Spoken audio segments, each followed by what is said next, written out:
क्यों किया माता सती ने अपनी देह का त्याग।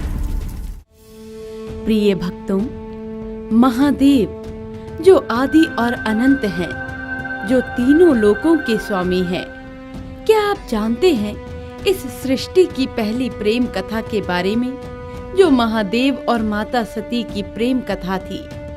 माता सती जो स्वयं माँ जगदम्बा का रूप है, जो आदि शक्ति है। किस प्रकार माँ आदि शक्ति का मिलन महादेव से हुआ, कैसे उनका विवाह महादेव से हुआ और किस प्रकार माता सती माँ पार्वती के रूप में अवतरित हुई, तो आइए जानते हैं।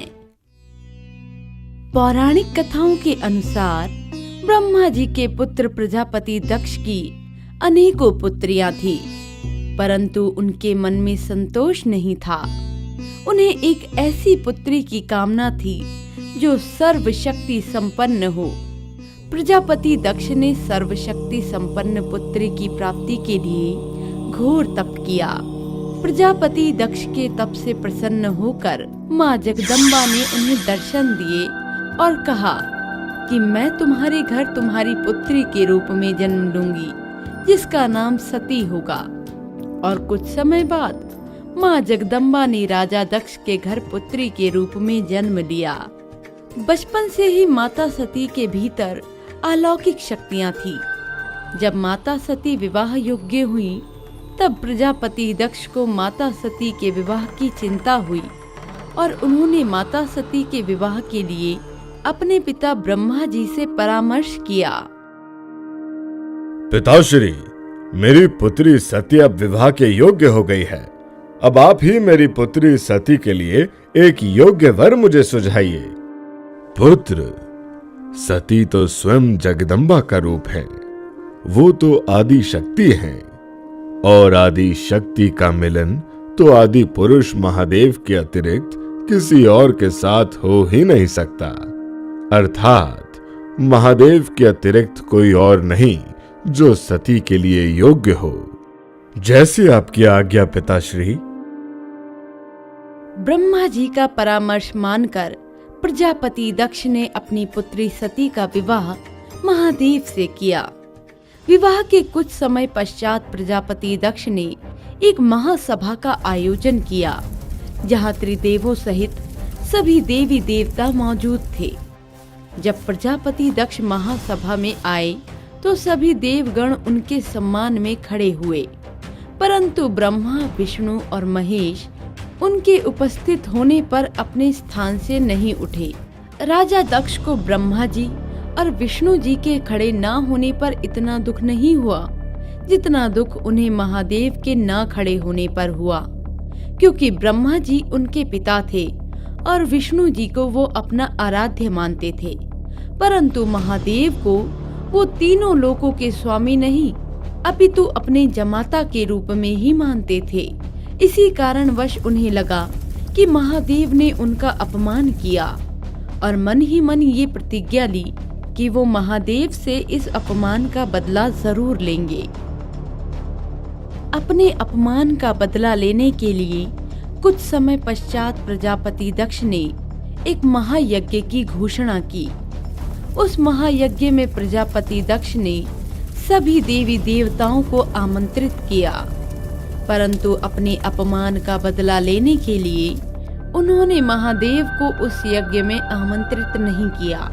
जब सभी देवी देवता यज्ञ में जा रहे थे तो देवी सती ने उन्हें देखा और महादेव से प्रश्न किया, स्वामी, ये सभी देवतागण एकत्र होकर कहाँ जा रहे हैं? प्रिय, सभी देवी देवता आपके पिता द्वारा आयोजित महायज्ञ में सम्मिलित होने के लिए जा रहे हैं। माता सती महादेव के मुख से ये बात सुनकर बहुत ही विचलित हो गई और सोचने लगी कि उनके पिता ने अपनी पुत्री और जमाता को महायज्ञ में आमंत्रित क्यों नहीं किया। माता सती महादेव से महायज्ञ में जाने का हठ करने लगी।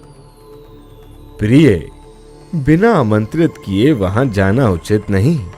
परंतु स्वामी, वो तो मेरे पिता का घर है, वहां जाने के लिए आमंत्रण की क्या आवश्यकता? अब आप उनकी पुत्री नहीं मेरी अर्धांगिनी है। अब तो ये कैलाश पर्वत ही आपका घर है। महादेव के समझाने पर भी जब माता सती नहीं मानी तो महादेव ने उन्हें महायज्ञ में जाने की अनुमति दे दी। माता सती जब अपने पिता के महायज्ञ में पहुंची तब उनके पिता प्रजापति दक्ष ने उनका और महादेव का बहुत अपमान किया। सती, उस जटाधारी के साथ रहकर तुम भी भूल गई कि बिना आमंत्रण के किसी के यहाँ नहीं पधारते। परंतु मैं तो आपकी पुत्री हूँ ना पिताश्री। अब तुम मेरी पुत्री नहीं, उस जटाधारी की अर्धांगिनी हो, जिसे इतना भी ज्ञान नहीं कि बिना आमंत्रण के अपने भार्य को कहीं जाने की अनुमति नहीं देते। उस कपाली के साथ रहकर तुम भी उसकी भांति ही दृष्ट हो गई हो। पिताश्री, अब आप मेरे स्वामी का अपमान कर रहे हैं। कोई मेरे समक्ष मेरे स्वामी का अपमान करे, मैं कदाचित भी ये सहन नहीं करूंगी। अपने पिता के मुख से अपने स्वामी महादेव के बारे में कुवचन और अभद्र बातें सुनकर माता सती बहुत क्रोधित हो जाती हैं और महादेव के हुए अपमान को सह नहीं पाती और अपनी योग शक्ति से माता सती अपनी देह त्याग देती हैं।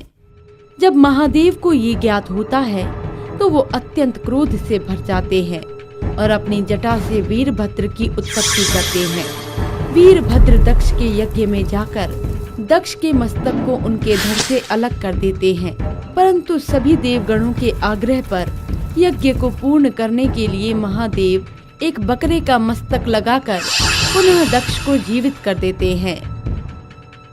जब महादेव ने माता सती की मृतदेह को देखा तो वो गहन शोक में डूब गए और वो माता सती की मृतदेह को लेकर धरती आकाश में तांडव करने लगे।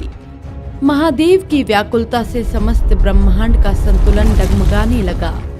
तब भगवान विष्णु ने अपने सुदर्शन चक्र से माता सती की देह के 51 टुकड़े कर दिए, जो धरती पर भिन्न भिन्न स्थानों पर जा गिरे, जहाँ माता के शक्ति पीठ बन गए। इसके पश्चात महादेव अपनी सुध में आ गए और सृष्टि फिर से संतुलित हो गई और महादेव गहरी तपस्या में लीन हो गए। माता सती ने देह का त्याग करते समय ये संकल्प किया था कि वो पर्वतराज हिमालय के घर पुत्री के रूप में जन्म लेकर पुनः महादेव की अर्धांगिनी बनेंगी। और वर्षों बाद माँ सती ने माँ पार्वती के रूप में पर्वतराज हिमालय के घर पुत्री के रूप में जन्म लिया और पुनः महादेव से विवाह कर उनकी अर्धांगिनी बनी।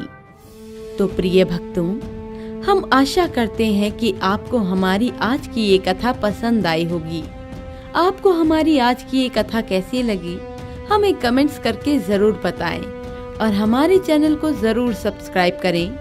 साथ ही आप अगली कथा किस महावॉरियर की देखना चाहते हैं, ये भी हमें कमेंट्स करके जरूर बताएं।